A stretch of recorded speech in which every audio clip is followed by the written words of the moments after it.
From the Hollywood Hills to your earholes, this is True Crime Deadline. I'm Matt Johnson, boots-on-the-ground reporter and host of True Crime Deadline, the podcast that gives you a unique reporter's point of view from the yellow crime scene tape to the gavel in the courtroom. We paint a picture on True Crime Deadline with murder, mystery, and missing persons cases. My contacts grant you access to those case files with disturbing new details and exclusive interviews. Details might have you thinking, no, that didn't happen. They didn't do that, did they? And then there's the Oprah-inspired Where Are They Now? Binge these 30-minute Crime Bite episodes where you get your podcasts. Buckle up, investigators. You're on deadline. For more information about the podcast, visit truecrimedeadline.com. Until next time. Hi, I'm Rebecca Lieb. And I'm Jason Horton. And we're the hosts of Ghost Town, a comedy podcast about all places abandoned, tragic, mysterious, haunted, and true crimey. That's not a word. We cover all kinds of locations like the Los Feliz Murder House, an LA murder frozen in time, Action Park, the world's most dangerous amusement park, John Benet Ramsey's house, Woodstock 99, the Cecil Hotel, and the Black House. Ooh, Satan. So pause the podcast you're currently listening to immediately and go subscribe to Ghost Town. You can find us at Apple Podcasts or wherever you get your podcasts. Ladies and gentlemen, this podcast, truly one of the most unusual ever recorded, contains dribble, slang, and frank discussion of subject matter which under no circumstances should be heard by small children, persons with a heart condition, or anyone who is upset easily.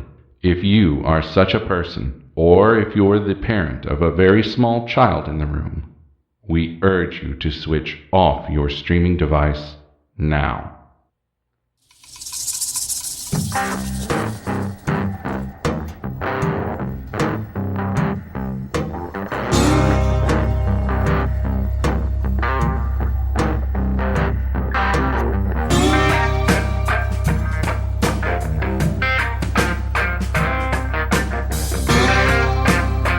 Hey, Jen. Hey, Cam, how are you? It's been a long time. It has been forever. It really has. I can't even remember how long. It's just Way life too got in the long. way. Is what Life? happened. Damn it. Threw a couple curveballs in there, I know. You would think that we should just be able to do what we love and not what we have to do. right? I know. Whatever. I know kids and wanting to go to school I mean, come and on. family vacation. Who wants to spend time with family? I live with you, don't I? I know. Please. Come on. It's a joy to be with me every day. We don't need to go elsewhere to have Right. joy. I see you at your best. Why do I want to see you even worse? You know what I Oh, mean? vacation. It's not easy to go on a vacation in my Never is. family. Well, Well. I don't think it is with anybody else. Anybody has a perfect vacate, you let me know. I know. But still, with going to Disneyland or Disney World, my legs are still hurting from walking so much. Yeah, but your husband is like, I lost 6 pounds. Granted, it's an easy 6 pounds because, I'm not, as my new nickname is, Curvy Puff. that was cheesy poof. No, I saw that. We went to an Asian market, and that was one of the names of the snacks. Curvy Poof or Curvy Puff. And I'm like, ooh, that's a perfect nickname for me. Anyway, I've got some thank yous that I want to get out. Thank you. We have some new patrons that we want to say yay, yay, yay. Thank you. Thank you. That would be Glenn, Hi, Glenn. Kristen, Hi, Kristen. okay, Gibby, I know. I only got one more, so I'm going to do it. Jane, Nope. and Lainey. Jen is Jennifer. Oh, Jen. Jennifer Jennifer. L. Jennifer and Lainey. There you go. Thank you very much, guys. We appreciate it. We do appreciate it. You're the best. I We also have your little goodie bags ready to mail out. I just haven't mailed them out. Yeah, It's okay. they're ready. It gets Sitting. big shout outs Shout out. for reviews, for leaving us great reviews. Thank you very much to Laura, Katie, Jennifer, Jessica, Randy, Jake, Sandra, and I've got more. Marshmallow Hand Grenade. How Ooh, I great love is that? That's good. Sacred Siren, Ooh, that's good too. That's me. Crime Pastor Matt Johnson. Oh, thank Matt Johnson. He's a cutie pie. Fleck Vegas. I think that's how you say it. Makes me laugh. Alicia Van, Amanda 240, Nana of Joy. Thank you guys for Thank you, being so guys. nice. You don't know how happy. I know we say it every time, but it's just we'll screenshot it and send it back and forth, and we're like, "Oh, Did you see this? Did you see this? It's so nice. It kind of makes your day. It does. You're not talking into that blank void. But anyway, So I hear you got a good one. Well, a really terrible, awful one. this is a horrible one, and I never, And I don't as know. I say it before, I've never heard about this before until I see this. Because we don't tell each other. No, ever. I just asked you who killed this person, and you said, I don't know. It's a cold case. It's a cold case. I do not know. I have suspects, but I'm not going to mention them for fear of lawsuits. Right. Okay, let's go. But anyway, let's get back to the beginning. Start at the very beginning.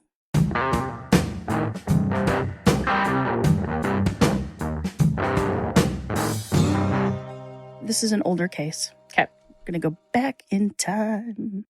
1968 was a very tough year in the United States. It was filled with violence and uprisings and riots and just total chaos, basically.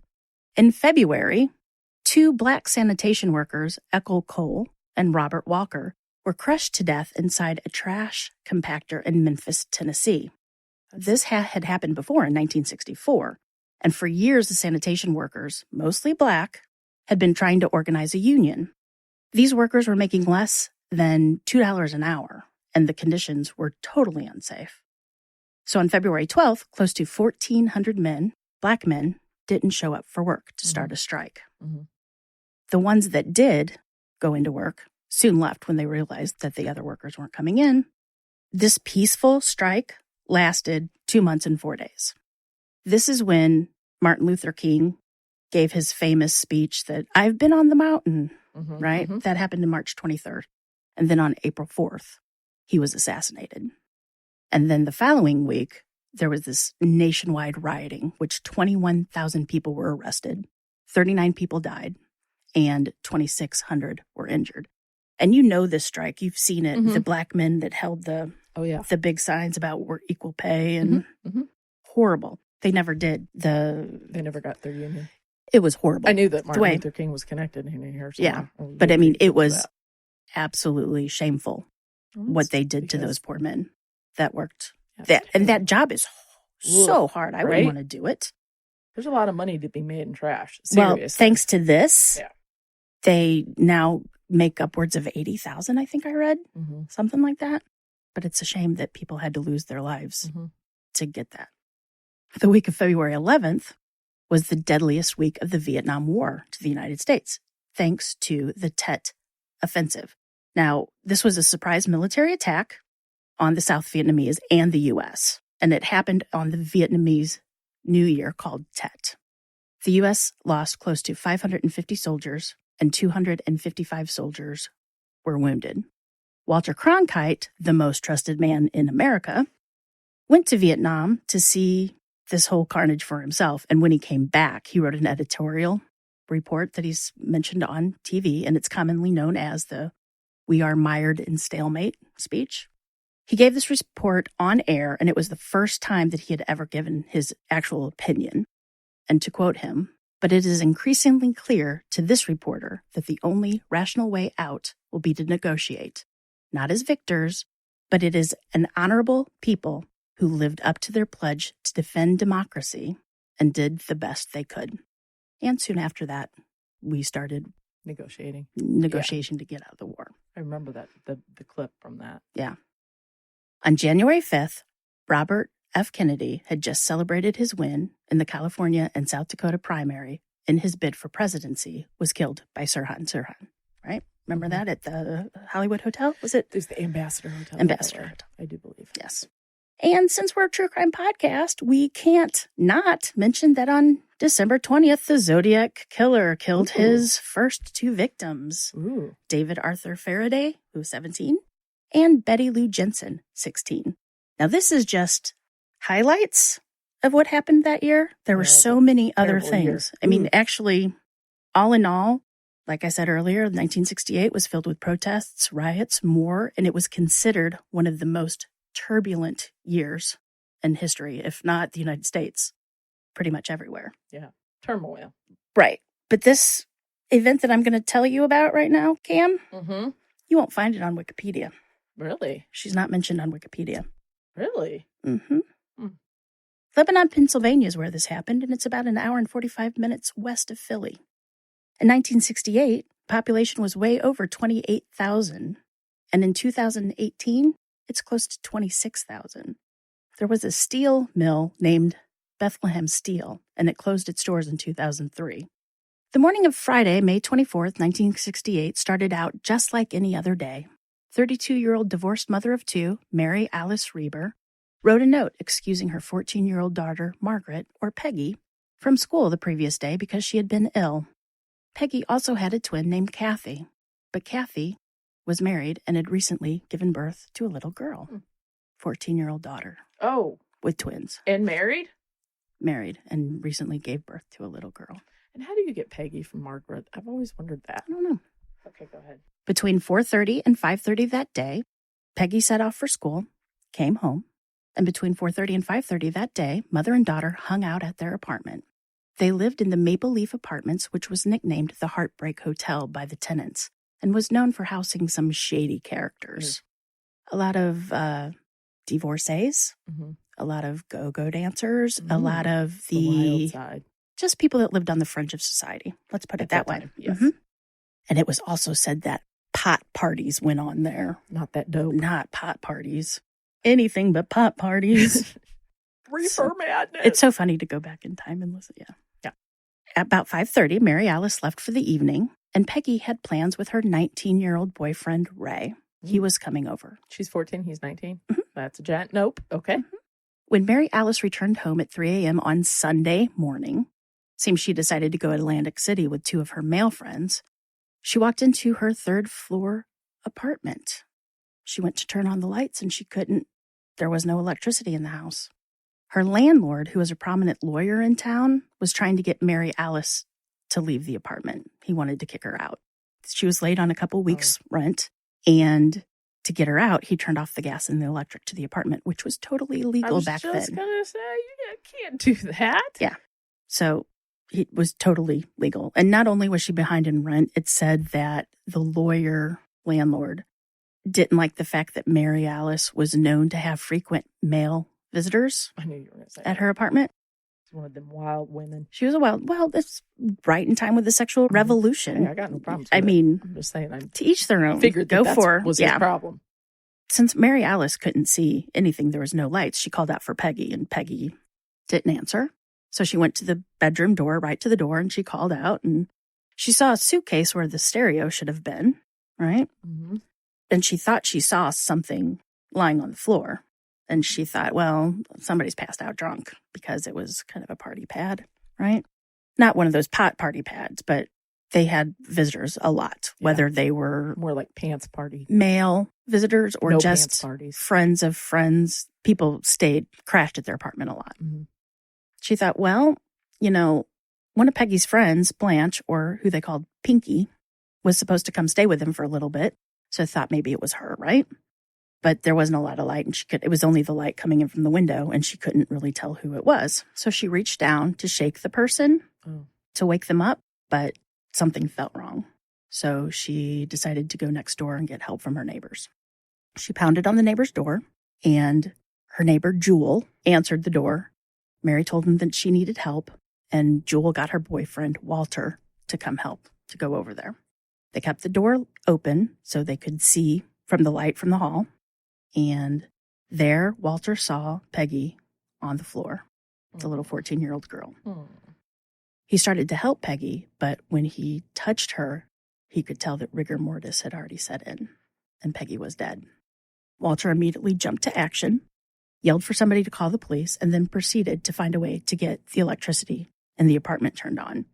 A whole bunch of people went down to the cellar or wherever to jerry-rig the electricity to turn it back onto the apartment. And there, once the lights were on, they saw poor little girl's broken body laying on the floor. She was beaten so badly, a lot of the people that in the crowd that was gathered into the apartment didn't even know it was Peggy, didn't even recognize her. Peggy was nude from the waist down. Her orange dress that she had made in home ec had been pushed up. A dust mop was lying on top of her, and there was a pool of blood on the floor between her thighs, and the left side of her face was severely beaten. Jewel picked up a lavender blanket that she found in the apartment and covered up Peggy's small 115-pound body, and then they waited for the police to arrive. There are so many people out there that they wanted to give Peggy some kind of modesty in her death, because so many people were, you know what I'm saying. In an article published in Philadelphia Weekly, Chief Detective Cliff Rowland recalled seeing Peggy, and he said, quote, "I had never, ever seen anything like it in my life. It was so horrendous. I can't even tell you about it." It's my daughter's age. That's terrible. This is said by a World War II Yeah, veteran, it's unbelievable. and this is when he was in his 80s. Okay, before I even start this gets pretty graphic, so if anybody is really sensitive, Just be warned. be warned. At the autopsy, it was discovered that Peggy had not only been beaten, she had been strangled with a green cloth belt. The belt was so tight around her neck that it had cut into her neck, and her eyes were almost bulging out of their sockets. The coroner said that she had been choked for nearly 4 minutes, which would have caused Peggy brain damage. Mm-hmm. And Peggy had also been bitten on her left breast, so hard that her nipple was almost taken off. Some said that she had bite marks on her upper torso, but Well, I that can't would be be. the upper torso, though, too. But more you know? bite marks Yeah. on her upper torso. What was the most shocking was how the murder took a 5-foot recurve hunting bow, which belonged to Peggy's boyfriend, and inserted it into Peggy's rectum. The coroner stated the bow had been inserted and removed 16 times, which caused her heart to be punctured 5 times, her lungs 11 times, 9 perforations in her diaphragm, and 9 in her cardiovascular systems. It was also reported that the brutality of this assault left a hole the size of a grown man's fist in her intestines. And this was from being penetrated from inside her? Yeah. The bow was inserted so far into Peggy's body that less than 20 inches could be protruding. Oh, my God. Peggy was only 5'2". The bow was 5 foot. The top part of the bow could be seen just under the skin above her breast. Oh. A pathologist would later say that this horrific torture probably happened either a few seconds before or a few seconds after she passed. The coroner would later say that Peggy was assaulted with other objects. One was possibly the mop handle of the mop that was laying on her body when she was found, but they never said what the objects were. It was believed to have happened sometime after 9:45 p.m., but that was just an estimate. On Friday night or Saturday night? Saturday night, because she was found on Sunday morning. Okay. Normal time of death is calculated by the body temperature, and that's usually done rectally. But due to the disfigurement of Peggy's anus, the reading couldn't be judged as accurate. The coroner found that Peggy did not show any signs of vaginal trauma. Really? And no spermatozoa was found.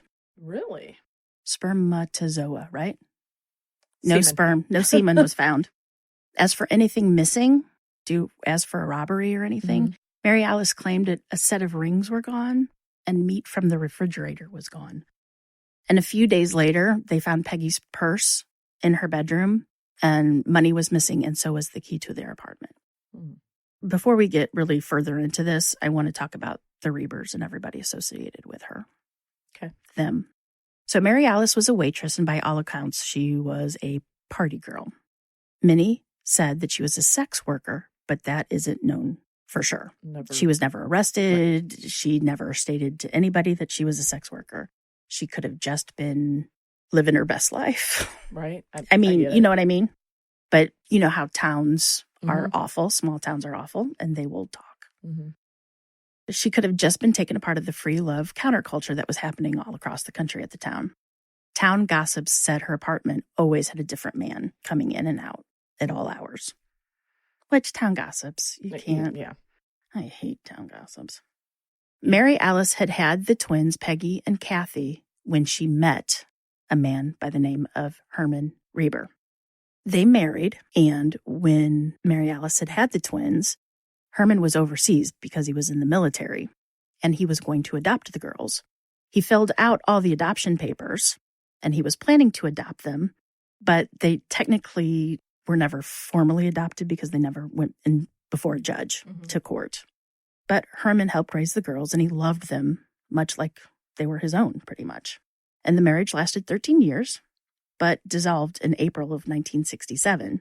And Herman remarried in December of 1967, just a couple months later. So newspapers at the time only really got Herman's side of the story, because I got a lot of this on newspapers.com and a lot of it from Philadelphia Weekly and Lebanon Daily News, I think. They pretty much only got Herman's side of the story. They never really talked to Mary Alice. Mary Alice was kind of like the town. They would have put a red A on her. Okay. The town. The Scarlet Letter. Yeah. Yeah. They were really mean to her, the entire town. It's awful what sure they did to her. Blamed her. But, this would have never happened. If They it did. Worked. Yeah. They did. But the whole thing, the divorce, there's a bunch of sides. People never say what really happened during a divorce, right? He claimed that that the reason for the divorce was Mary Alice was running around. Well, Mary Alice claimed that Herman was running around. Mm-hmm. And who's to say? It sounds like both were probably running around. But to each their own, whatever. Herman said that he wanted custody of the girls, but the girls wanted to stay with their mother because, well, they got a lot of free. I mean, their mother was gone a lot. Mm-hmm. Freedom at 14. Yeah. You kind of want that, right? You don't want rules. You want to, even though rules and stability is fantastic. It's really what you need. Exactly. They didn't want You're that. a teenager, so therefore you do not want it. Exactly. So the girls just wanted to stay with the mother, and Herman claimed that Mary Alice had brainwashed the girls against him, but that's probably not really what happened. It was the girls wanted to be with their mother. Right. Which is that's pretty typical. I think. Right. Art, the second person, was Peggy's boyfriend for a short time. His name was Art Root Jr. He was younger. He was 26. Oh. And years before, he was in a work release program in Pennsylvania.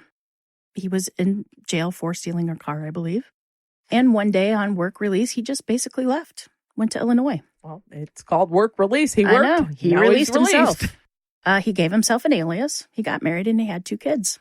Wow. I know. He had just recently moved back into the town with his family for a few months. He moved back into the town that he was released from? Yeah. Hello, people. Mm-hmm. And, well, I don't think it was that town. Maybe it was a different town. Any town. Like, he should be hiding. He shouldn't have been back into Pennsylvania, Yeah. but he came back to Pennsylvania. Yes. And he had recently moved back into town with his family before he started to date Mary Alice again. And this was a few months before Peggy's death. And he had priors of theft, of course, and he even got in trouble with the law for forging Mary Alice's name on checks and cashing them. That's a boyfriend you want, isn't it? The surprise would be on him because I have no money, but okay. They only dated for a few weeks. It seems that Art's wife told him, I want you back. Yeah. Uh-huh. And supposedly, I think there was rumors that she went to Mary Alice's house and had it, or the apartment, and had it out with her. Then there's Kathy, Peggy's twin.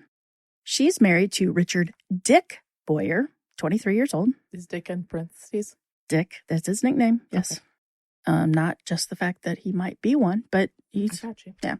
They lived next door to Mary Alice and had moved out the day before Peggy was found dead. Now, they went to live with Dick's parents, mostly probably to help out with the new baby, because at 14, you're not capable of having and raising a baby. I'm sorry, you're not.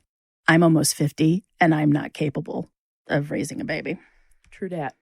Dick had been married previously, divorced, and a few months prior to this new baby that he had with Kathy, he had another baby with another woman. Those girls can pick them. Let me tell you. Okay. Once Kathy found out that Peggy was dead, she tried to commit suicide with pills, but She's still 14 at this time? She's still 14. Mm-hmm. She was taken to the hospital and she had her stomach pumped. And later, Dick would say that she was an unfit mother and his parents would adopt the baby and raise the little girl on as their own. I will say right now when I'm doing this, there's not a lot of information of the family on newspapers or anything like that. A lot of this information of the family and the insights that I've gotten was from a book called Justice Denied by Michelle Goodwin. I've tried many times to contact Michelle because I wanted her to come on and tell her story about this, and she's never gotten back with me. So, what year was the book published? Not long ago, like Okay. 2000 something. Okay. Yeah. So a lot of this information I've gotten from the book. It's a pretty interesting read, by the way. Pick it up if you can. It's on Amazon. Dick had an anger problem, and his brother Ray told the author of the book, Justice Denied, Michelle, that Dick had gotten into car chases with police and then got out of the car and then climbed a tree and threw rocks at the police. Right? Okay. And he had such an anger problem that his parents took him to see the doctor, and the doctor's, and that was back then. And the doctor's like, well, that's just him. That's just, yeah. Mhm. Now it would be treated differently. Mm-hmm. So Peggy's boyfriend, Roy, Dick's brother, he was married and had a child and another on the way when he was dating Peggy. Okay. Those all three are brothers? Rick, Ray, and... Ray and Dick are brothers. Mm-hmm. Dick was 23. Ray was 19. Mm-hmm. Ray was married with a child and his wife was pregnant, but they were separated, I guess. And he was sleeping on the couch in Mary Alice and Peggy's apartment because he was dating Peggy. Mm-hmm. Dick and Kathy, Peggy's twin, Dick being Ray's brother, Mm-hmm. used to live next door, but moved out that Friday to live with Dick's parents so Dick's parents could take care of the baby. Does that make sense? Totally. Okay. Ray and Peggy had only been dating for a few months, and it said that he was sleeping on their couch. Mary Alice did say that Peggy and Ray had planned to get married after Ray divorced his wife. And she also said that Ray was good to Peggy. And Mary Alice said that she felt comfortable leaving that night because Ray would protect Peggy with everything he could do. Mm-hmm. And Peggy, she was a 9th grader at Henry Hawk School with over 30 absences from school that year. Said she was very, very shy, and she never really spoke to anybody in the apartment building, but she always greeted people, and she was very smiley and very nice and polite. When I was reading the Lebanon Daily News about this case, they were interviewing neighbors and everything, and this kind of made me ill. One of the tenants said, when they asked, do you know anything about Peggy? He said, well, she did have a nice build. She's 14. You don't be thinking about 14-year-olds like that. I'm sure don't say it out loud. She's a baby. Perv. She's... In an interview Mary Alice gave the Lebanon Daily News, she said that Peggy was an average student and she wanted to be a secretary when she grew up, which basically is what everybody, all the women wanted to do in the 60s. But after meeting Ray, she changed her mind. But other than that, that's pretty much what the paper reported of her. Poor Peggy was never humanized. They never gave any type of thing about Peggy at all. They never went into her life. And it wasn't until this book that I read with Michelle Gooden's book that actually Peggy was a real person. Mm-hmm. And actually the same with Mary Alice. I'm going to do that now. Most of the news articles of the time focused on Mary Alice and her unconventional lifestyle. It's spicy. That's what it says. I know. And all but came out and blamed her for what happened to her daughter. The media made sure to mention that there wasn't any food in the apartment when Peggy was found. Said how she had been in Atlantic City to entertain immigrant men. There was a big Puerto Rican population up there at the time. Mm-hmm. And she was friends with Puerto Rican men. Mm-hmm. Going back to that, there was no food in the house. So was there really no food in the house? Or did Mary Alice, remember she told them some meat was missing? I don't know. Do you know what I'm saying? I wonder if she said that to kind of cover herself for not having food in there, or if there was food and it really was. Well, later it said that Jewel, when she went in to help clean up the apartment after everything was found, there was rotting meat on the counter. There were flies everywhere because there was a rotting meat. Yeah. Okay. I don't know exactly. It could just be rumors. Mm-hmm. Police told the papers numerous keys of Mary Alice's apartment had been handed out. Numerous keys. They always made numerous keys. Technically, from the book, there was only 6 keys. Mary Alice had one, Peggy had one, Ray, Dick, and the boyfriend, Alan Root Jr. They all had their stuff there. They all would come. Those were the people that you would think would have keys. Right. There wasn't 50 keys handed out. The only one that other would have keys would be the landlord. Mm-hmm. So rumors circulated through the town of Lebanon of how Mary Alice was selling her daughters for sex, that she was using her daughters to prostitute them. Mm-hmm. That's not true. Mm-hmm. Well, the one's married off already and having babies. Right. The people in the community, instead of focusing on who killed Peggy, they were focusing on Mary Alice. And they were saying, why isn't she facing child abuse charges? Why would she should get her for prostitution? They didn't even care that there was a killer in the loose in their community. I mean, this poor grieving, I don't care what you do. She lost a child. For God's sakes, where's your compassion, people? Yeah. Different time, though. And that's, not, but you know what? That'd still go on social media today. That same thing would happen. I know. But what kills me is the chief detective, the one that's 82 years old, Cliff Robertson. 40 years later, he still was quoted to say that Mary Alice was a bad, bad person. There's nothing to state that she was a bad person. She might not have been a great mother, but she wasn't a bad person. Mm-hmm. But people that knew Mary Alice said that even though she might not have been Mother of the Year, she loved her daughters very much. We're going to go back to the scene of the crime. All right, we're back in the apartment. Peggy's body is still covered up with the blanket. The police are there. They're taking photographs. And in an interview, police detective Roland said, "So many people were walking around, touching things, moving things, walking in her blood. Peggy's naked body had been covered with a blanket from the bed. It was so confusing." Police took the blanket that had been covering Peggy and they took it in for evidence, and they found hair from different people. And honestly, I'll get to this later, but there was so much hair that to this day, not all of that hair has been tested. Well, and you said they lived in an apartment, so I'm going to assume probably the apartment had washer and dryer set, or they went to a laundromat, I'm assuming. So that could have hair of who Plus knows with who. how many people coming in and out of the apartment, if it's said. There was one single dye strand of hair that was found on Peggy's thigh. They took a half bottle of beer that was found in the apartment, and when they dusted that for fingerprints, police found a ton of different fingerprints. 11 of those were from the officer who collected the bottle. What? And a lot more of those fingerprints were never identified. How many times did you touch the bottle to pick it up for evidence? Thank you. What? I know. Didn't use gloves, but 1968, did they? I would assume they'd use gloves. I would assume they'd know better. I watched Columbo, Jen. I got hooked on the show this weekend, and he would take like a handkerchief, right? If they didn't have gloves. This is the time where, right after my dad worked for the fingerprint department in FBI in they knew fingerprints had Washington been around for a long time by that time.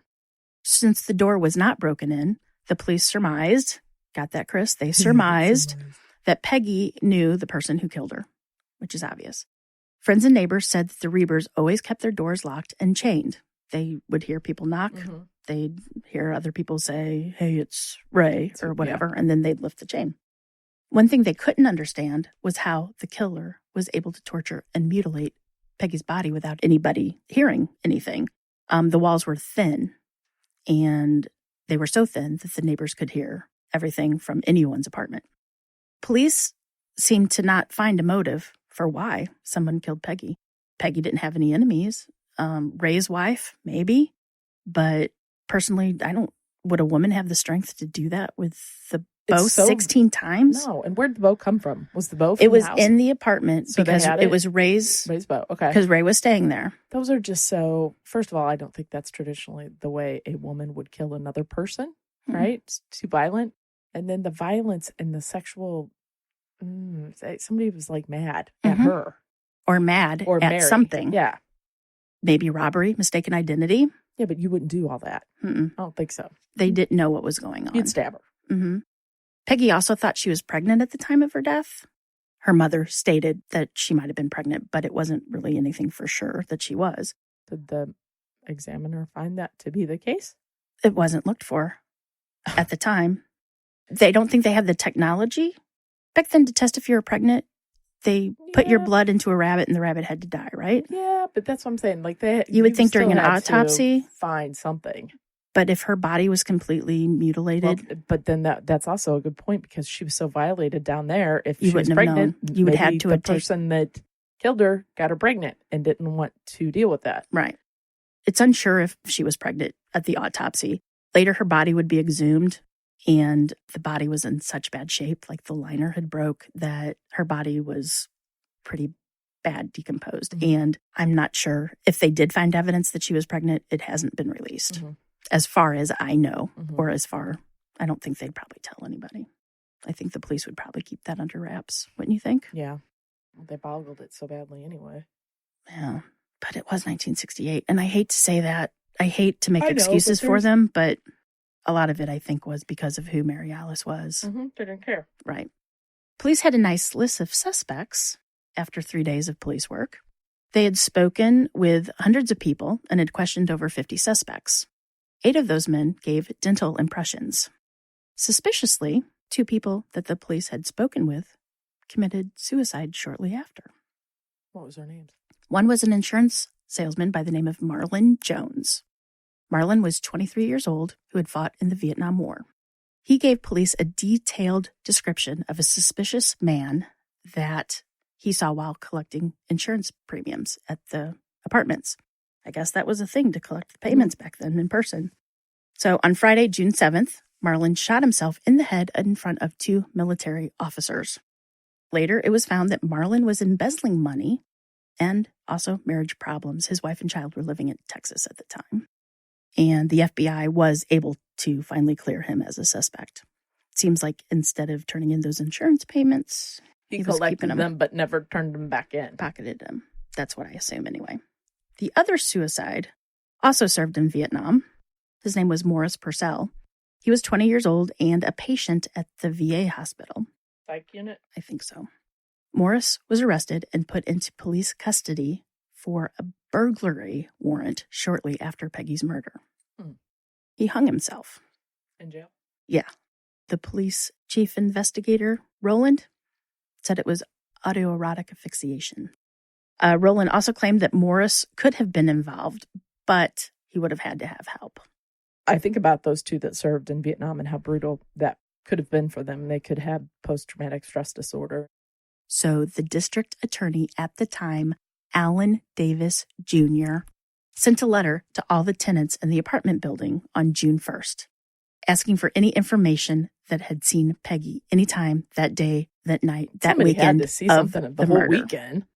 In the letter, he stated, "No arrests have been made, and there are no immediate prospects. We need more evidence. The girl's killer may be a sex maniac and will most likely strike again." Lewis included sheets of paper and a self-addressed stamped envelope, a SAISY, if you will, remember from I Zoom. do. Anyone who may not want to come forward out of fear, if they're scared, that they could totally remain anonymous. All they had to do was write it down, send it into the police. A man by the name of Paul Spittler stepped up and told the police he knew who this monster was that killed Peggy. He gave a sworn statement to police. At first, things looked great, and the police is like, damn, we got him. We got him good.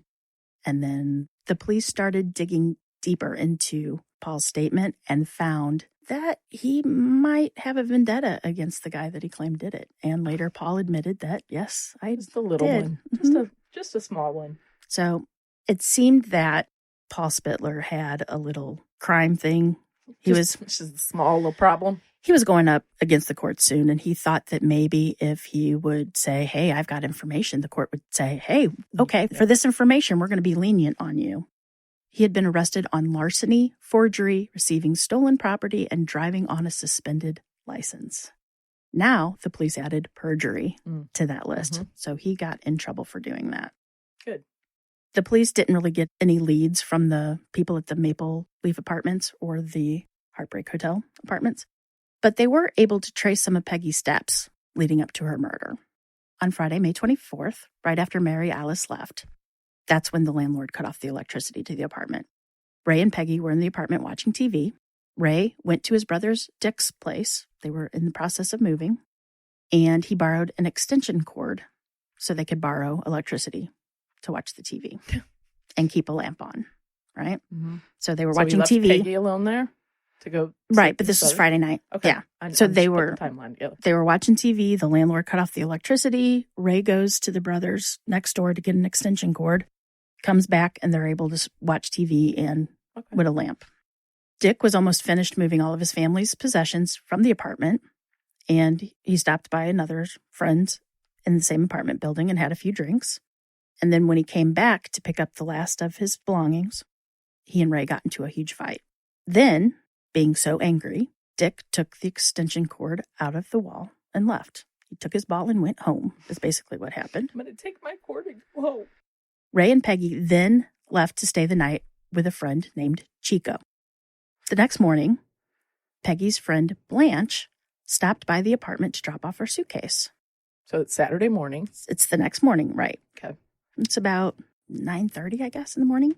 And this was Pinky, Blanche's Pinky, the one that was supposed to be, she was going to come and stay with him for a little bit. When she got there, when Blanche or Pinky got there, she found Ray, Peggy, and Chico. They were inside the apartment. Okay.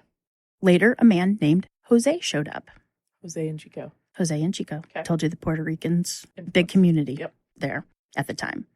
At 1:30, Constable William Kimmel came to arrest Ray on a warrant for not paying child support, which is, weird because how did he know Ray was there? This was questions brought up in the book. Mm-hmm. How did he know Ray was there? Mm-hmm. And why did he do it on the Saturday? Normally they would go to your work, correct? I would think so. After Ray was arrested, everyone left the apartment. Peggy and Blanche went to a comfort station, which is basically a quick trip, maybe? Quick trip or bathroom / comfort station. Okay. Like a rest area, kind of. Kind of. But if you know what a comfort station is, please feel free to email us, text us, or whatever you need to do. Let us know. Peggy and Blanche went to the comfort station and then to the cafe where Mary Alice worked as a waitress to see if they could find her because Mary Alice hadn't come home that night, right? Saturday morning, Mary Alice still wasn't home. Peggy confided in Blanche that she was scared to stay alone due to people coming in and out of the apartment who had keys. And now that she didn't have Ray to protect her, she would be all alone and no electricity. That's scary on its own. After the cafe, they then headed to the Eat Well restaurant where Blanche worked. Peggy had some food and a soda and left around 4:15. Two of Peggy's friends or acquaintances claimed to have seen her at separate times. One said she saw Peggy at 5:50 walking with her head down and appeared to be depressed, which I would be too if your mother kind of disappeared. Another reported seeing her at 6:15 carrying a purse and a few bags, but she also appeared to be crying. Around 6 p.m., Alex Root said that he had stopped by the apartment to see if Mary Alice was home. Peggy answered the door and said that the landlord had evicted Peggy and Mary Alice and that she was packing up to move. I find that strange if that's true. A landlord would go evict a 14-year-old without the mother being home. I would think that would not be right. Well, maybe he just told her but turned off the electricity, or maybe she called. I don't know. It's unclear. We don't know. At 7:45 or 8 p.m., two workers at the comfort station, whatever that is, remembered seeing Peggy with a friend in the building. They remember complimenting Peggy on her hair. Peggy had really long, pretty brown hair. The friend was then picked up by her parents, right? Mm-hmm. And later, the police would admit that they never spoke with this friend. Mm-hmm. From the book that I read, it was said that the dad was angry at the daughter for hanging out with Peggy, or she was supposed to be home at that time. And so the dad picked the girl up, took her home, and the police at first didn't know who the girl was. Mm-hmm. Then they tracked her down, but they never interviewed the girl. They only spoke with the dad because the dad didn't want the girl involved in this case. Right? Okay. Wouldn't you want to help There's a lot of people in and out of this little mess. I know. Okay, go ahead. The police are still looking for enough evidence to arrest a killer or the killer. They had sent off the dental impressions to see if there was any match. There was 8 suspects that were given that. Mm-hmm. And the only 4 that I know that have been stated due to the book were Ray, Chico, Jose, and Alex. Only one of them comes back being a near match, and it's Ray.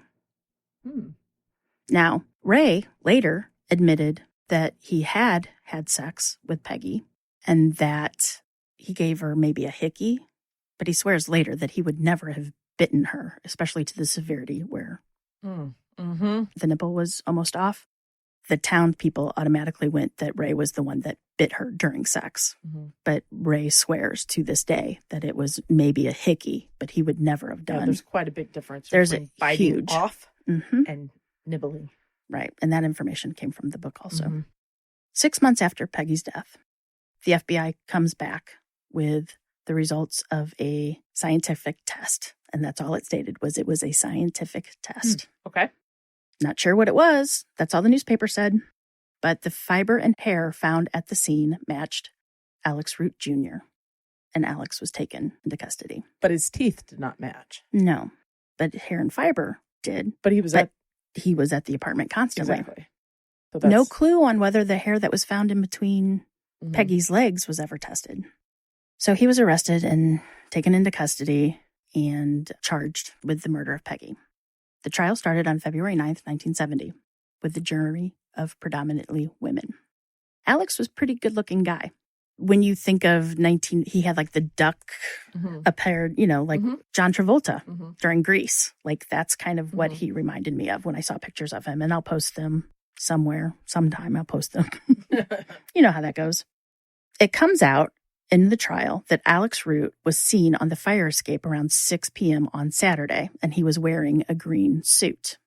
Now, Alex admitted that he was at the apartment and that he had had a job interview, and he did wear a green suit that day. He claimed he stopped by to get the money that he had stashed after he robbed a laundromat. He was keeping the money safe at Mary Alice's house until things died down, so the police couldn't find the money. Right. When he found that Mary Alice wasn't there, he went to grab a drink at a nearby bar. When he returned a bit later, he found the apartment was still vacant, and he went to get a friend across the hall to help him take Mary Alice's stereo for collateral, because he was thinking maybe Mary Alice took the money. So what he was going to do is I'm going to take the stereo, so that way Mary Alice has to give me the money if she wants her stereo back. Right. That's what all good boyfriends do all the time. That's totally okay. Totally okay. Girls, if this is happening to you, get the F out. Yes. Do not do this. So stupid, isn't it? She's 14. I just keep thinking she's 14. Yeah, but Mary Alice is 32. But it seems to me she's 14 too, maturity-wise.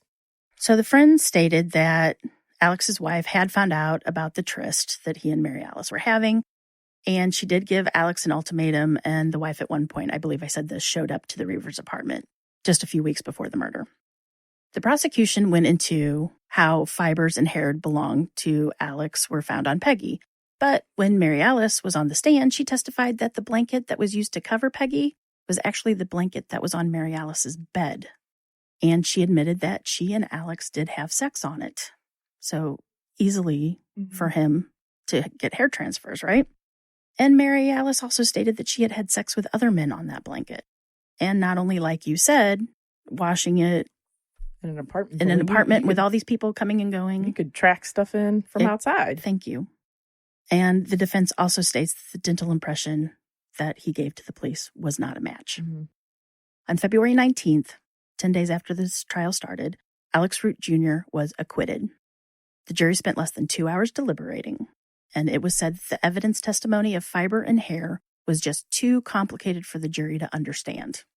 Well, later, when Michelle Goodwin, the author of Justice Denied, she actually tracked down people that were still alive from this jury and called them, and she got one man to speak, and he said that they understood everything, and what really caused the verdict for him to be acquitted, the not guilty verdict, was the fact that too many people had keys to the apartment, and it just gave him reasonable doubt. Right. Which I think the teeth thing would be the clincher, literally.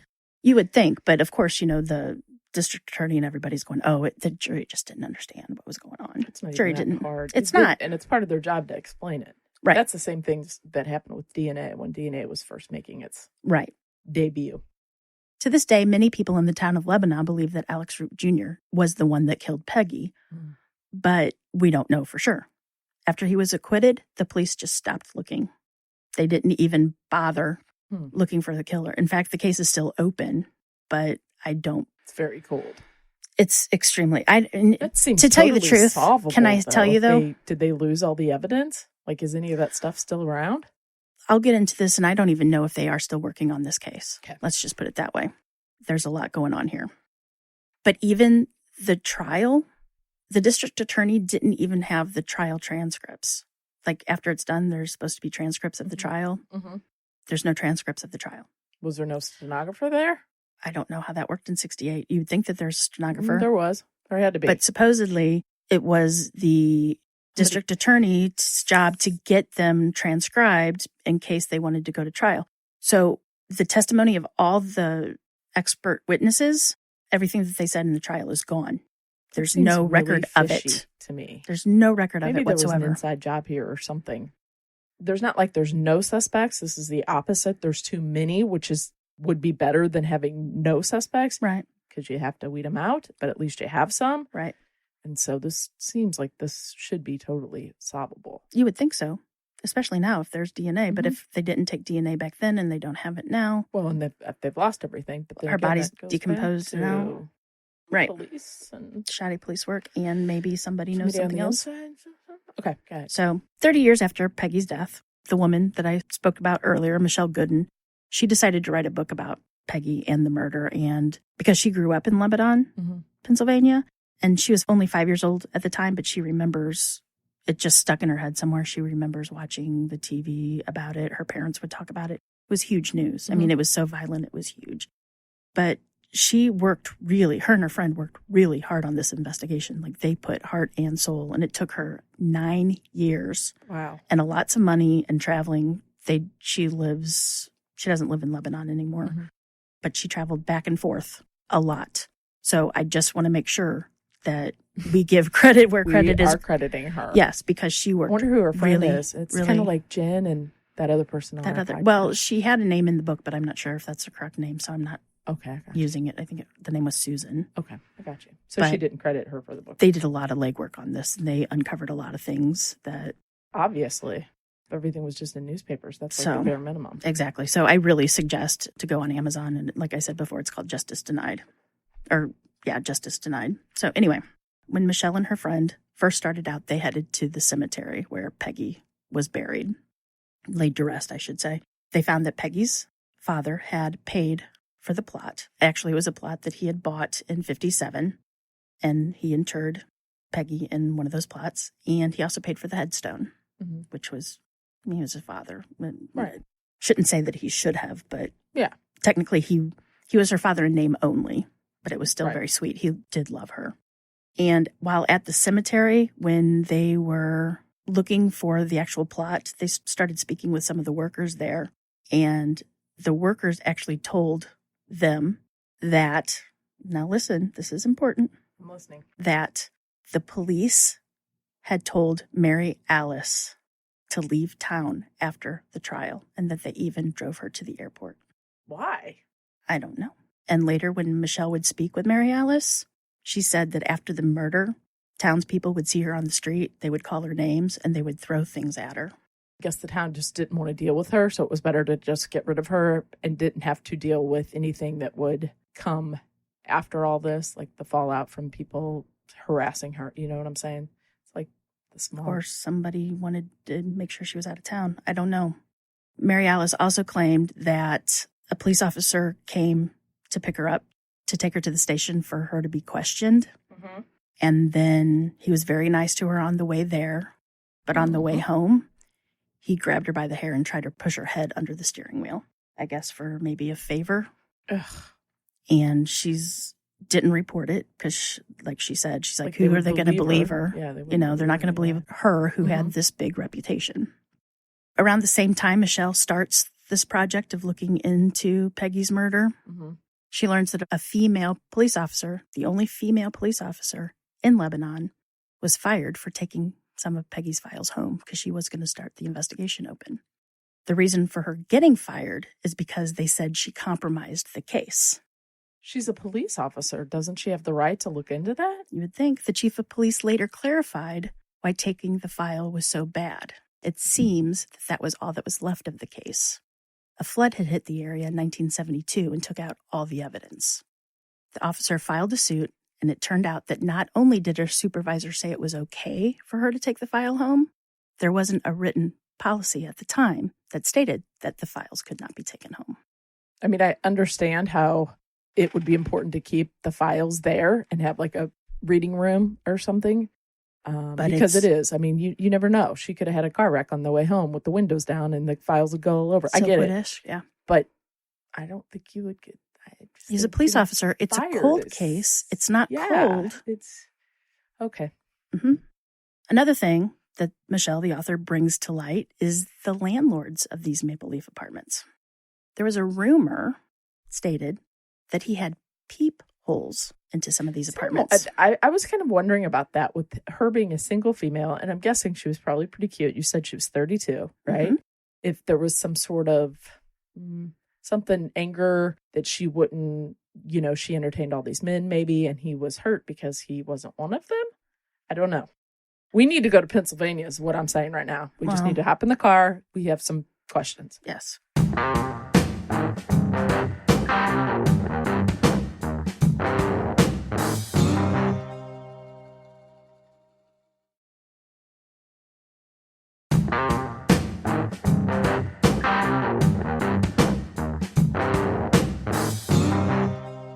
Some of the people even claim that he was sleeping with tenants for favors, rent, maybe. When Michelle interviewed Ray Boyer, Peggy's boyfriend, Ray said that the landlord really liked Peggy, really liked Peggy. Like so much so that Ray stepped up and told the man to stay clear of her. Mary Alice even told Michelle that the landlord, whom she called a dreadful man, said that she could pay back the rent if she and her daughter would sleep with him. Ew. Mary Alice said, no way in hell. Thank you.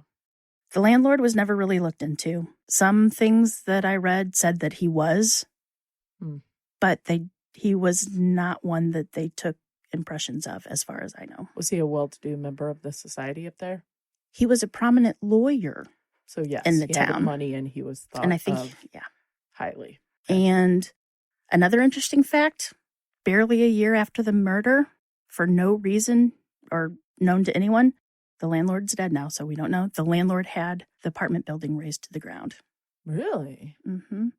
They couldn't even bring the jury to see the layout of the Was apartment. it old? Did it need to be? Didn't say, but it's gone. Interesting. Mm-hmm. Another person the police really didn't look heavily into was Dick Boyer. As I stated earlier, Dick had anger issues, and the police knew about it.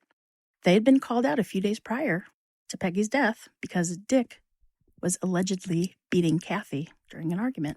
This was right after her baby, by the way, or maybe before. These men in this. And Kathy was terrible. wearing the orange dress that Peggy had made in school that was later found on her body. Mm-hmm. She was wearing that dress that night, and Dick tore the dress that she was wearing. And so there was Michelle Goodwin has questions about why Peggy was wearing that orange dress. Nobody else saw her in that orange dress that night. And she probably wouldn't have been wearing it because the dress was ripped. Mm-hmm. So it was odd that she had that orange dress on. Ooh, interesting. Mm-hmm. Maybe somebody dressed her up and dressed her because it was only half twins, on. Did you say? They're not. From the picture I saw, I don't think they're identical. Okay. Dick also had access to the apartment. He had a key. And although it said that he passed a polygraph test, there's no document stating that. Well, maybe they And he also never gave a dental impression. Really? Mm-hmm. Now, see, that would be a no-brainer. Yeah. Everybody that had keys. Everybody that had anything to do with them. Mm-hmm. Yeah. So Michelle tried to look into Alex Roots Jr.'s criminal record. She went to the Lebanon courthouse to get his records, and they were told that his file was retired, meaning that he had died and his file had been destroyed. Funny thing, Michelle later was able to find Alex very much alive. No. Mm-hmm. He had legally changed his name, remarried, and... Why would he change his name? Well, he was always in trouble with the law. Yeah. Always. And it's not the first time he did it. He changed his name. Root? Root, R-O-O-T. Okay. When he when he released himself and he went to Illinois, he changed his name. They were able to track him down with all his aliases. Mm-hmm. Do you know his new name? No, was not mentioned. Okay. But she did find him. He remarried. He has 2 kids. Was living out west, and he's in prison out west. So at the time the book was written, he was still alive. But she could never find crime scene photos or the photos that were used in newspapers or the autopsy report. She was able to get any of that. Was she able to find photos that were, well, I guess they wouldn't even, if they were graphic, they wouldn't have been published. See, at the time, I probably should have said this earlier too. At the time, the Lebanon Police Department did not have a crime scene photographer on staff. So they called the Lebanon Daily News photographer to take pictures. So the news didn't have it? The Lebanon newspaper didn't have it? She could not dig it up. They went and looked everywhere and couldn't find it. Seems like a lot is missing. A lot is missing. Like. And maybe it's been found in the meantime from when the book was published until now. I think he probably would have found it, maybe. I don't know. The autopsy report and maybe the crime scene photos, maybe that's only kept for the police to have. Mm-hmm. But you would think you're able to find everything now on the internet that something would have leaked out by now. So the author, we talked about this earlier, the author tried to get transcripts of the trial, but there wasn't one. All testimonies were completely lost except what was made into the newspapers because there was reporters there. Quote from it, yeah. And the DA was convinced that Alex did it. He just never bothered to have it done. So he was so convinced that Alex did it, he didn't bother to have it done. He just, because you couldn't retry him. Mm-hmm. because of Well, he was or double acquitted. jeopardy. He was acquitted, He though, was right? acquitted of the murder. Okay. But since the DA was so set on Alex that they just said, well, we're not going to retry anybody else. I was just going to say they stopped looking. Right. Michelle even went as far as she was working with a police officer from a cold case officer who was working on it in his spare time. Right. But she set up a tip line for people with any information to call in. And God bless her. You know, the crazies come out to be called. Some of the first calls was somebody complaining about Mary Alice's behavior and how it was her fault, of course, which, come on. Some called to say the landlord. One even said they saw the landlord in his car that evening. And another told of how when they lived there, the landlord would come pounding on the door at night. And seems that he did that to every single woman that lived there, whether they had kids or not. Yeah, I don't know about that landlord fella. One woman called to say that she was working as a hairdresser at the time of Alex Root's trial. She claimed that the wife of one of the lawyers involved with the trial brought in crime scene photos and showed them to whomever wanted to look. Why would she have those? That's probably what happened to them. Well, yeah, pictures. but who gave them? Like, Well, how did she had a get lawyer? them? Yeah. Was he on the... And why would you want to show everybody? I mean, how horrible. Bragging that you had them, I guess? I don't know. One of the things I found interesting was a call from a person that claimed to work at an office where the Boyer boys' mother would sometimes come in to help. She was a senior citizen at the time, and this place of employment would hire these senior citizens every so often to come in and do things. Well, that's what she did. And one day, while Mrs. Boyer, I guess that's her name, I don't know if she ever remarried, she was working and the police came in to question her. Now, this woman, they said, was normally very smart, very perky, very with it. When the police asked her, she totally changed and she became like this confused old woman. Said she did a complete 180. Another call that piqued my interest was a man who lived on the second floor apartment building. He entertained male guests the way that Mary Alice did. Which is interesting because in the book, Michelle has a good point. What if Peggy saw someone coming and going from that apartment that she shouldn't have seen? No one would want to be outed in 1968. It would have been pretty much a death sentence. But, I think there has to be a connection there with the violent death. Like, there's something that's too passionate, the way Peggy died. It's like, anger. There's no sex involved in it. You would kill the mom, not the kid. Yeah, it's all anger. There was no sexual it's just desire for that. It was just violent anger. I agree. I don't think that's it. Another fun fact that someone shared with Michelle was that there were police officers that visited Mary Alice frequently. That's when they weren't on official business. Business. Which is funny because when she got the list of all the evidence that was taken that night in the apartment, there was a pair of handcuffs. You were going to say that. And at the time, you couldn't get handcuffs as easily as you can today. Right. So another detective, Kevin Snavely, had started looking into Peggy's murder also, but the police department really didn't support him working on it. He did it after hours. He wasn't was a given. Police officer too. What year did he? He was a detective. What year was it? This was when Peggy was doing this in the 2003s. When Michelle was doing it. When Michelle was doing this. The department didn't support him, and actually, the chief of police told him that he couldn't videotape any interviews of anybody that he spoke with, which is normal procedure to do, but it wasn't allowed for this case. And at one point, Michelle started making it public that she was researching Peggy's death, and she was going public. She was interviewed by the local paper. She had a memorial service for Peggy by Peggy's grave and everybody at the town that supported her to find the killer. He kind of got in trouble. Kevin Snavely went to that, and the chief of police kind of was after him because he went to that memorial. They started to make fun of him about his girlfriend that lived far away, meaning Michelle.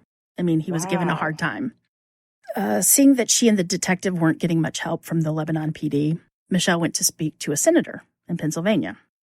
And one of the first things he brought up was, how Mary Alice was and her behavior and her reputation. I mean, I get all that. And this was in 2000. That has nothing to do with the brutal murder of a 14-year-old kid. No. I mean, she could be a drug addict and be out on the street and not have even been home. And are they still, home meaning like doesn't even live there with her daughter? would they still bring that up? You know what I mean? But this was how many years later? 1968 to 2000s? I mean, come on. Get over the fact that the mother might not have had, she lived a reckless life, but that doesn't have anything to do with her daughter's violent death. Yeah. Exactly. Oof. It's frustrating. And then after all that, the senator said that there wasn't anything he could do per the Pennsylvania state constitution. What? And I didn't look into it, so I'm just taking Michelle's word for it. So this is at the memorial that I spoke about. Kathy, Peggy's twin, gave a speech. And part of the speech, she addresses the killer. And I thought this was pretty poignant. Quote, I know you well. And at last, you know, I am not the only one who knows you did it and you weren't alone. I've gotten reports that you're already tortured by all of this. Good. Maybe one will talk when he decides he's not afraid of you anymore, or finally racked with enough guilt that he can't live with himself anymore. Listen, can you hear me coming? I'm holding on tight to the hounds of hell that are nipping at your heels. And when you slip and fall, I will be waiting. I'm not afraid of monsters anymore. I'm not that terrified, abused child anymore. Oh. On March 2008, Kevin Snavely was fired for not destroying evidence that he was in charge of. Not anything that was related to the Reber case. It seems that he was supposed to get rid of a VCR or something like that, and he just took it home. You get fired for that? Yeah, but he was fired in 2008 for this thing that he did in 2005. Huh. The chief told Snavely that he was an embarrassment because he went to Peggy Reber's memorial, like I said earlier.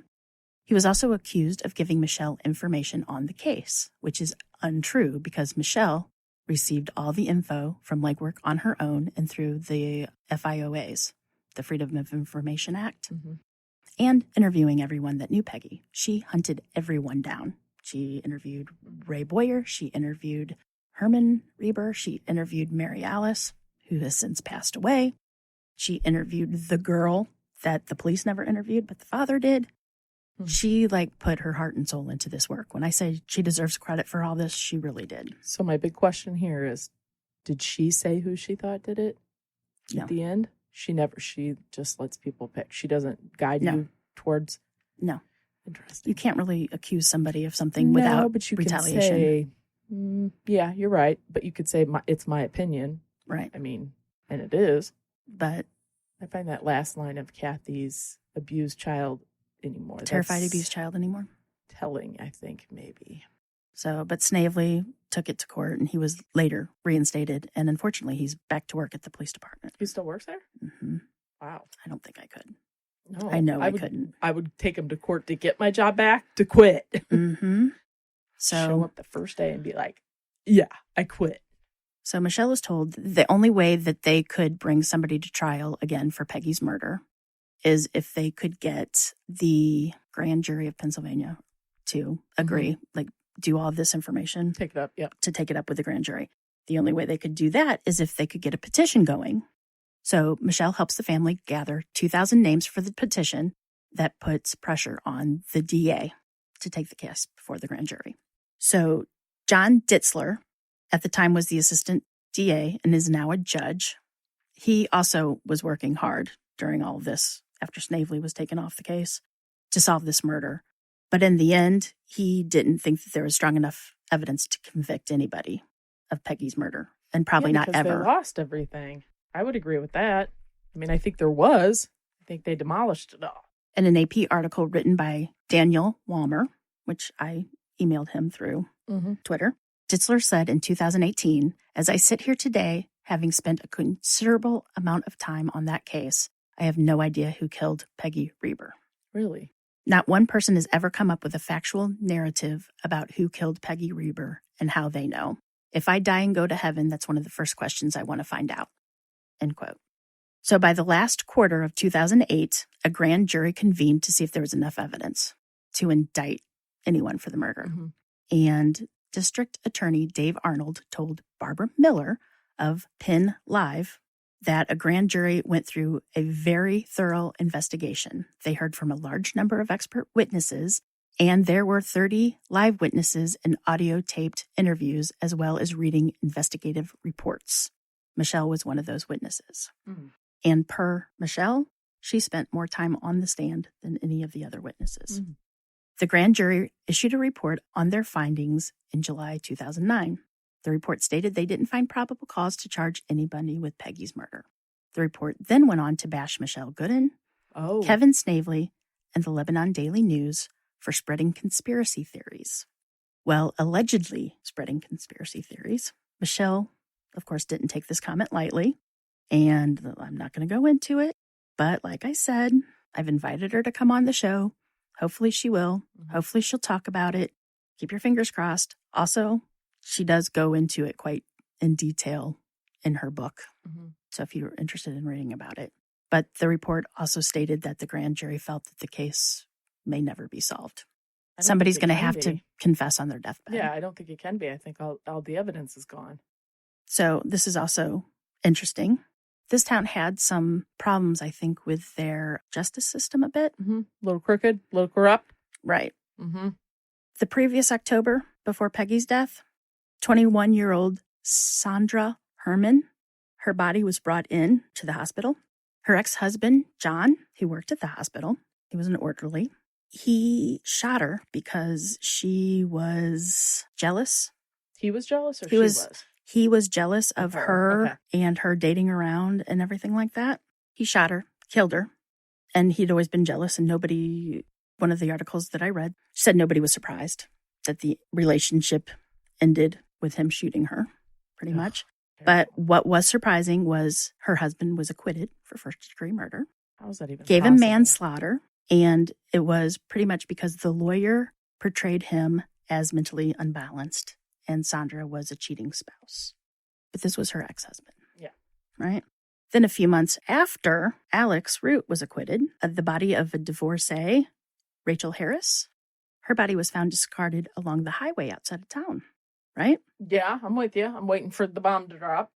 They accused an Army officer of her death. He went to trial, but he was acquitted after they determined that Harris had choked performing oral sex on him. But he left her body on the side of the road. I do not believe they charged him with anything. So there's a problem in that town at that time. Yes. And an article I read said that at one point Johnny Carson ever joked that on TV that if you wanted to get away with murder, you should do it at Lebanon, Pennsylvania. Interesting. So there was something weird at that town. Yeah. Well, you know that it's all that small town politics, and they're all connected in there. I think what caught the attention of this case for me was because, not that my mother was Mary Alice, she didn't entertain men, but when I was younger, I was home by myself a lot because she was dating my stepfather, and they would go away for weekends.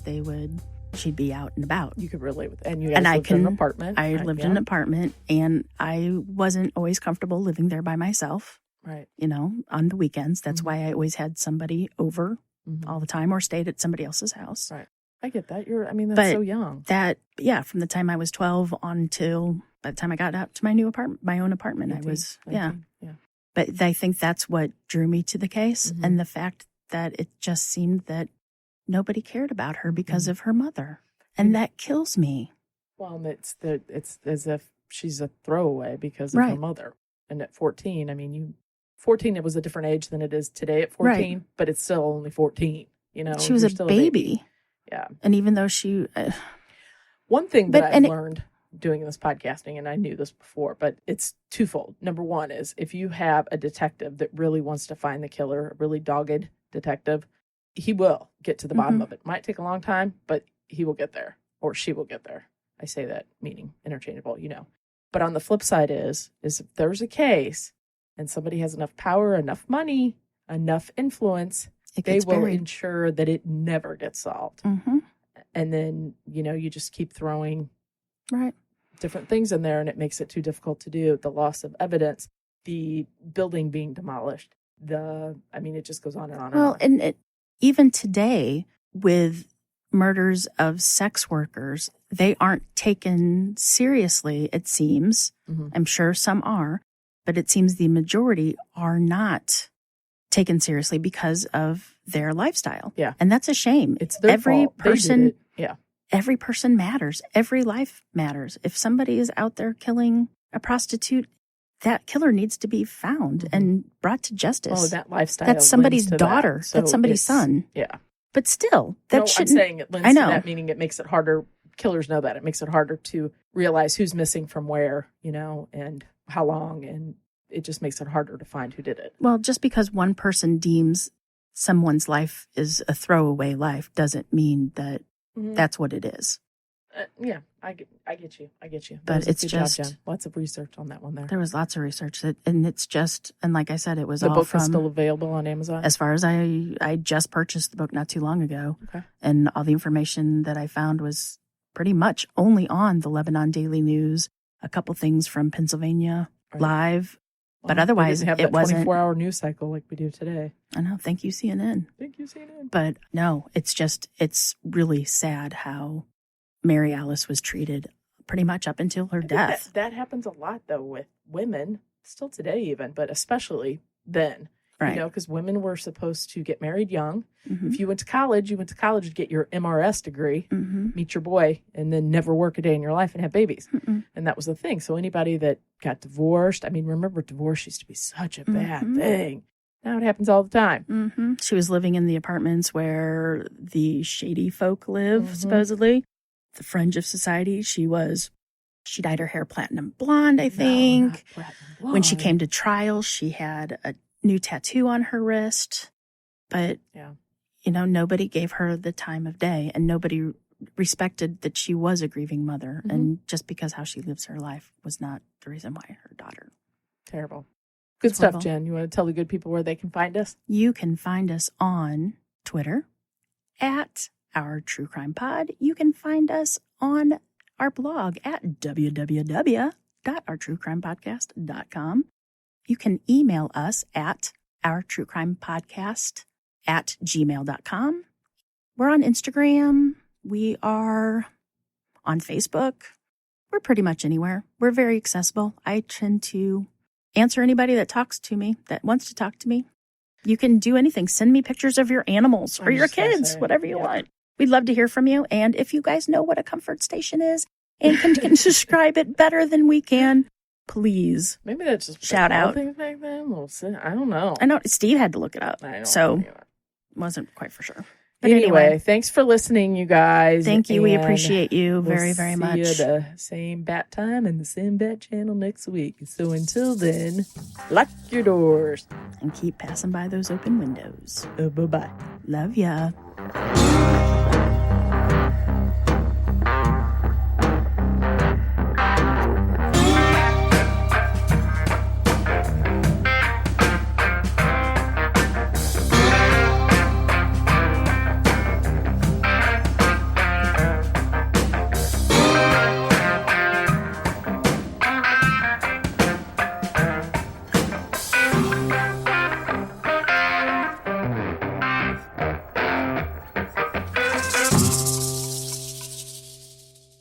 But anyway, let's get back to the beginning. Start at the very beginning. Very fine place to start. All right, sorry. You know so many useless lyrics to go to every That's from single Sound of Music. That's situation not ever. useless. You know what I'm saying. I know, it's my idiot savant. It's my talent. Your musical idiots recall. Yes. Savant. So 1968 was a very tough year in the United States. Because I wasn't born yet. Well, it was just very, I know. it was, I got the you. world was in chaos. So on June 5th, Robert F. Kennedy, Lebanon, Pennsylvania is also famous for its bologna. And let me tell you, it's good bologna. I love it. I've had it. BLLOEGA. Actually, before you leave, I have a little bit of it upstairs. I want you to Did taste you it. get that from Steve? Was that? I've never had it his before until I participation? married Steve because he's always big on Lebanon bologna. Bologna. Lebanon bologna. BLLOEGA. It's actually more of a smoky I used to love salami. bologna as a kid. This is Bologna more like sandwiches. salami. Oh, I loved them. It's really good. I haven't had bologna in forever, man. Well, this is more of a salami. Like I said, very smoky, Mhm. it's good. You'll try it before you leave. Okay. It's a Pennsylvania Dutch smoked meat, and it's so delicious. Love it. And it's hard to get around here, but sometimes like Schnucks has it in the deli section. Mm. So And in an article published in Philadelphia Weekly, Chief Detective Cliffy Clavin. I was just going to say, and this is a side note, but I listened to old country songs because I got bored with listening to everything. And I listened to Harper Valley PTA. And I really listened to the words and I was like, dang, it's pretty good. And that's so true. Fitting. That's what this reminded me of. Okay, go ahead. Hold on. I'm trying really hard not to make dick jokes right now. I know. I have all this stuff in my head and I'm keeping my mouth shut. I don't know how we're getting these flies. I swear to God. Likes you. I think it's because you're talking, maybe. It's over by you. That I didn't shower. Right there. It's right there. I didn't shower this morning, so that could be it too. Oh, they're swarming around you. I know. Maybe that's why we got flies.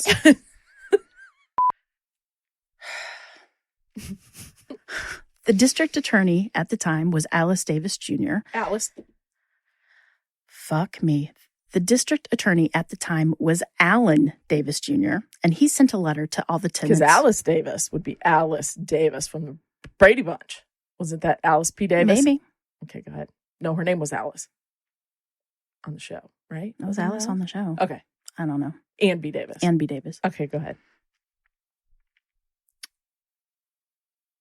Part of the investigation to get, I'm sorry, let's start all this over again. In 1968, no, I'm kidding. Joking. Okay. The district attorney at the time, Alan Davis Sr., Jr., Alice Davis, fuck me. District attorney at the time, Alan Dana. The district attorney at the time, Alan Davis Jr. Alice. Is it Alice? Is it Alan? I don't know. Deep breath. Start it again. The end. So the district and, excuse me, demons. Get out. Get